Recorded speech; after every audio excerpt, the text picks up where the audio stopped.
Welcome to Storytimer at Large. Julie Ann Seyfried. Julie Ann Seyfried had been going through some difficult teenage years. She was 17 and had recently quit school, but she was thinking of going back. She was working here and there as a babysitter. When she went missing on September 7th, 1977, her parents thought perhaps she had run away.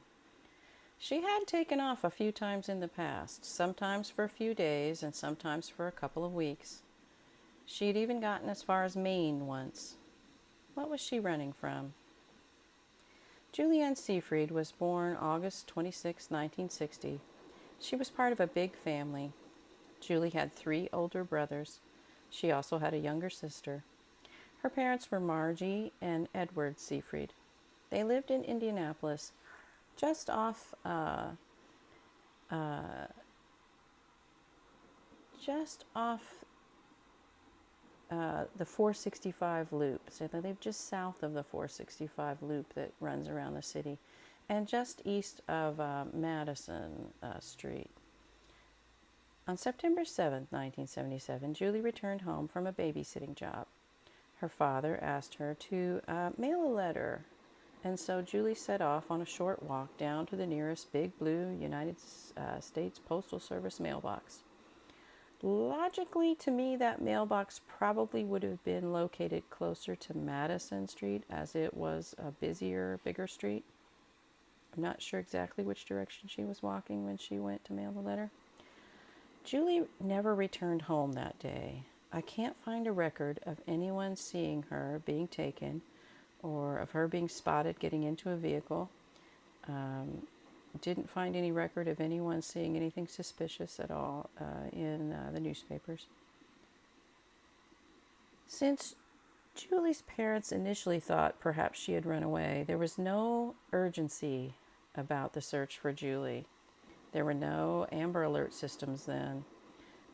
Sometimes police would not even let you file a missing persons report for 24 or 48 hours. So there was no one initially on the lookout for her. As the weeks passed, her parents did grow concerned and did report her missing, however. She had never been gone this long, and she had not taken anything with her. September and then October passed by. It was cold out now. Julie hadn't taken any warm clothes with her. Where could she be? In November, Joe Vandenberg was harvesting his corn outside Greenwood, Indiana, just south of a place called Red's Corner. As he drove his combine following the rows, he saw ahead of him what looked like a skull. He stopped the combine and ran to call the police. This body was almost skeletonized and scattered a bit by animals in a 100-foot radius. It was eventually determined to be 17-year-old Julie Ann Seyfried. One of her heels, the heels of her foot, still had some flesh on it. A footprint from her baby book was used then to compare to that partial heel. There were several missing girls in Indiana, in that central Indiana area at the time, and so they were trying to figure out which girl this was.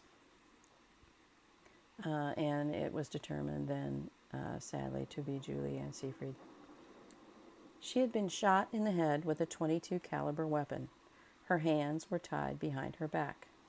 Her clothes were piled nearby under a tree. Who could have done this? Well, the list of serial killers on the loose in central Indiana at this time is kind of staggering. John R. Willoughby is one possible suspect. He killed Indianapolis police officer Patricia McCaslin in 1983.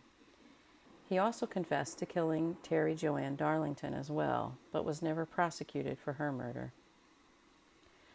It could be Jeffrey Lynn Hand, who was freed from a mental institution on a technicality in 1976 after abducting a couple and murdering the husband. DNA would prove his guilt decades later in the murder of Pamela Milam. She was murdered in 1972 in Terre Haute, Indiana, by Jeffrey Lynn Hand. It could be Stephen Timothy Judy. He was free at this point. He was imprisoned off and on, sometimes in Indiana, sometimes in Illinois.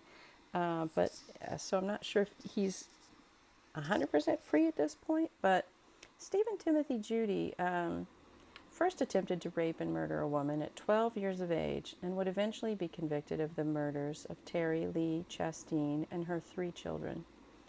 He would confess just before his execution to having killed many others. Robert L. Avery is still a free man at this time. He would be convicted in 1978 of rape, but would be, in 1978 he would be arrested for rape, accused of rape, but was free on bond awaiting sentencing when he would abduct, rape, and murder Mandy Llewellyn of Kokomo. His mother would then attempt to hire a hitman to eliminate the witnesses in his trial. She also served some time in jail for that. Luckily, no witnesses were eliminated. But Robert L. Avery Sr. is free at the time and could be a potential suspect in Julie Ann Seyfried's murder. Kokomo is a little bit of a distance from where Julie Ann Seyfried went missing and was found. It's possible that Robert L. Avery did this, but he tended to stick to the Kokomo area as far as we know. Donald Forrester is potentially available for this abduction, rape, and murder. He was in and out of prison in the 1970s. In 1979, he would finally be convicted and sentenced to life for the brutal rape and attempted murder of a young woman. He would confess and recant multiple times to the Burger Chef murders.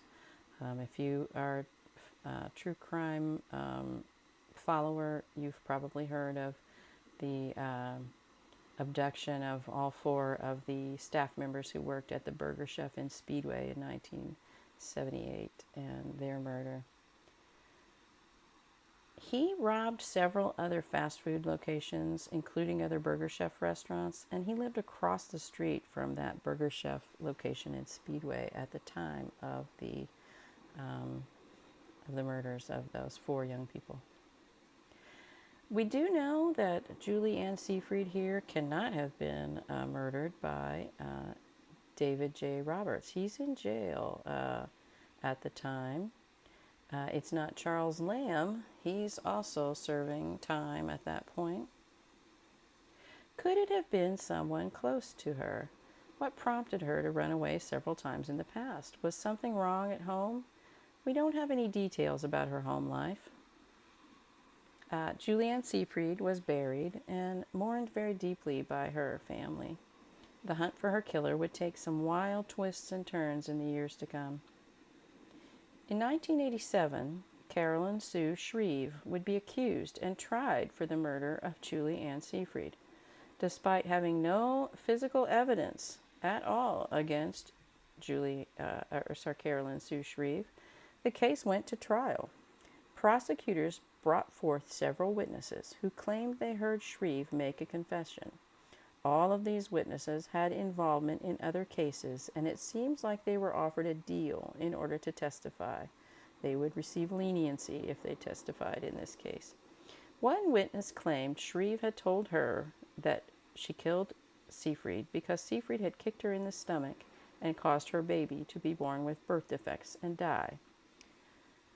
The biggest problem with that testimony is that Seyfried went missing 2 weeks before Shreve gave birth to her baby.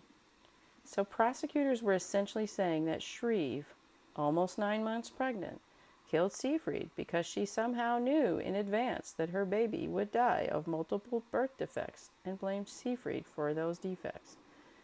This is ludicrous.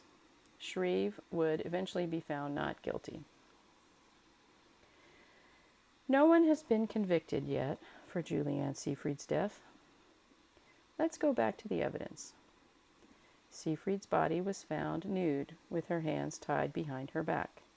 She was shot in the head with a .22 caliber weapon. She was in a cornfield. Her clothes had been dumped near the edge of the field, where police theorized a car had been parked due to the crushed corn stalks in the area.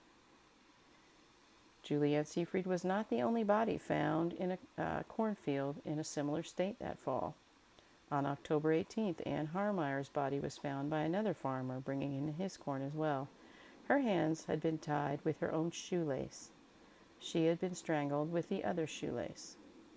Ann went missing just days after Julie Ann Seyfried. Their bodies were found in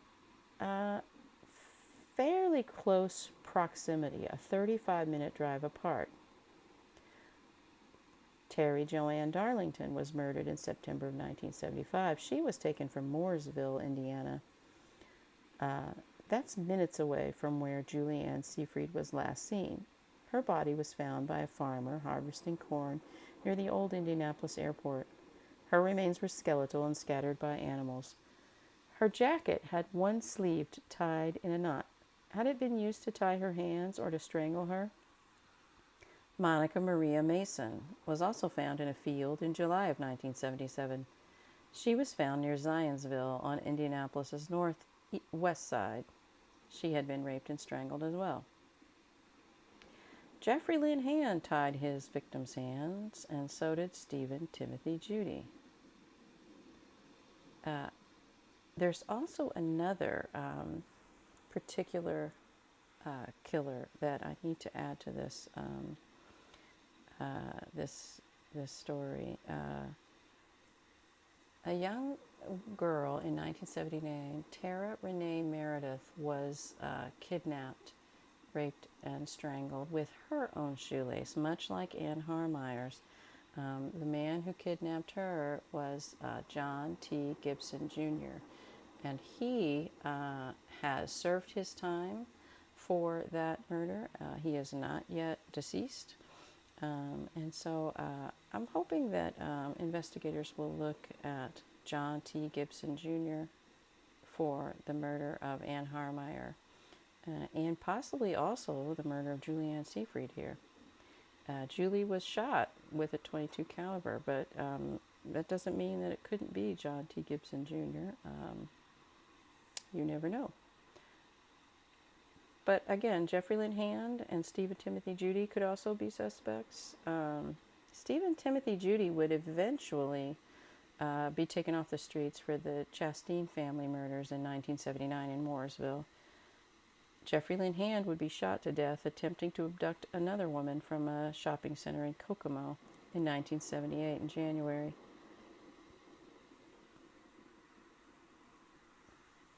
I wonder if any connection can be made by examining the knots that were tied. I wonder what evidence has been preserved in Julie Ann Seyfried's case.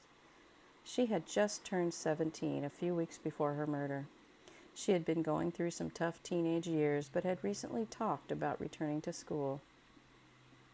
Julie Ann Seyfried deserved a long life, to work on the things that were bothering her and to figure things out, and to go on to have a success in life.